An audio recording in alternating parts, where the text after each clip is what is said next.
The global state of democracy will be front and center in 2024 as more people than ever head to the polls next year.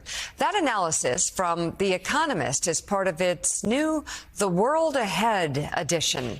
The special year-end issue examines the important themes, trends, and events that will shape the coming year. And joining us now, Deputy Editor of The Economist, Tom Standage. He is also editor of The World Ahead, this yearly feature. So let's jump right in. Issue 1 is Vote-A-Rama. Tell us how The Economist is looking at this globally. So we crunched all the numbers, and we think this is the biggest year in human history for democracy. There are going to be something like 75 elections taking place in 2024, and they will be happening in countries, these are national elections, I should say, they will be happening in countries with a total population of 4.2 billion people. And given, there's a lovely chart there that shows you the big circle on the right is India, which is the biggest democracy in the world, is having an election next year, but so is the second biggest, the United States, and the third biggest, Indonesia. And if you tot all of them up, all of the national elections around the world, you get this 4.2 billion people are affected by these elections, and the world population is 8.1, so that's more than half, and we think it's the first time that that's ever happened. However, there is a very big difference between quality and quantity. An awful lot of voting is going to be happening, but that's not the same as democracy. There is more to democracy than voting, and many of these elections are sham elections. Probably the most obvious example will be the election in Russia. We know already who's going to win the presidential election in Russia. Similarly, in say Rwanda, Paul Kagame is going to be up for re-election next year. Last time he was re-elected with 99% of the vote, and something similar is very likely to happen in 2024. So I think it's a reminder for us who do live in actual democracies where voting can actually change the outcome, not to take that for granted, and to support countries that are fighting for their democracy, like, say, Ukraine. Okay, so let's whip through these then. Theme 2 is America's global choice, and I believe that applies to theme 3 as well. Yes, essentially, of all these elections, I think the ones that are most consequential, we'll be looking very closely at the Taiwanese election at the beginning of the year, because they'll be looking at a choice between a more China-friendly candidate and a more sort of independence-leaning candidate. But at the end of the year, of course, you have the US election, and that will have the biggest global consequences and really cast a shadow over the whole of 2024, because it will come down to probably a handful of voters in swing states, probably a few tens of thousands like it did last time.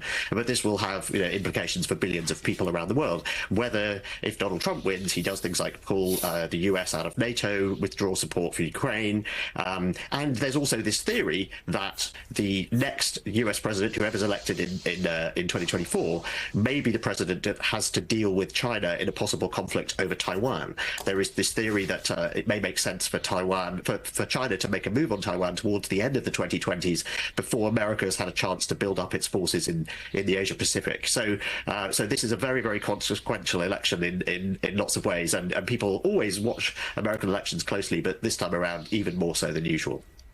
You know, Tom, I want to go to theme 5. You look over the past generation. We've gone from George H.W. Bush's New World Order to the turn of the century, a world order where America was supreme, to a multipolar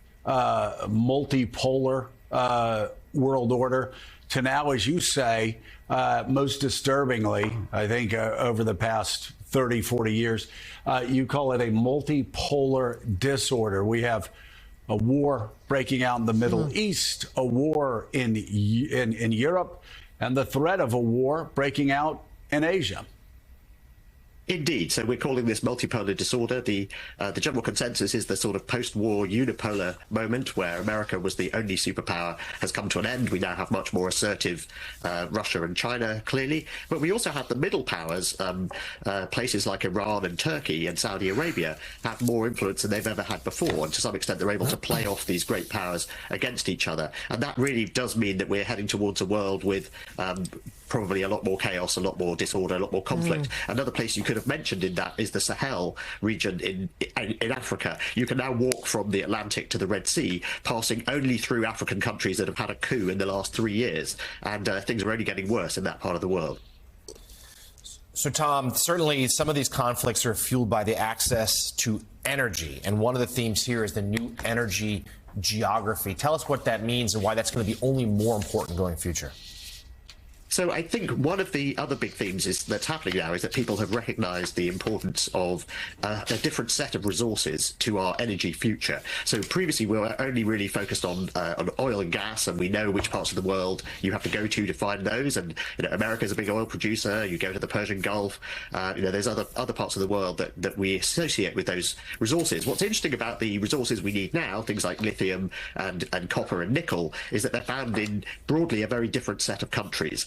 And so that redraws the map, but it's also a map that's constantly changing. So I think many people may know that there's a lot of lithium in Chile, for example, but there's also lithium in Iran. Ghana has just opened its first lithium mine, and a huge amount of lithium was just discovered in the United States. So it's not just that the map is different, it's that the map is changing.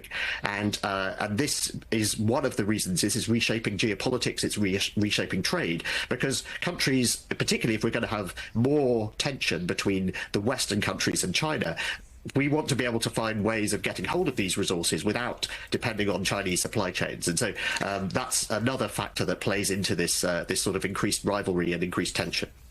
All right, The Economist's World Ahead 2024 is available online now. Tom Standage, thank you very much for previewing it for us this morning.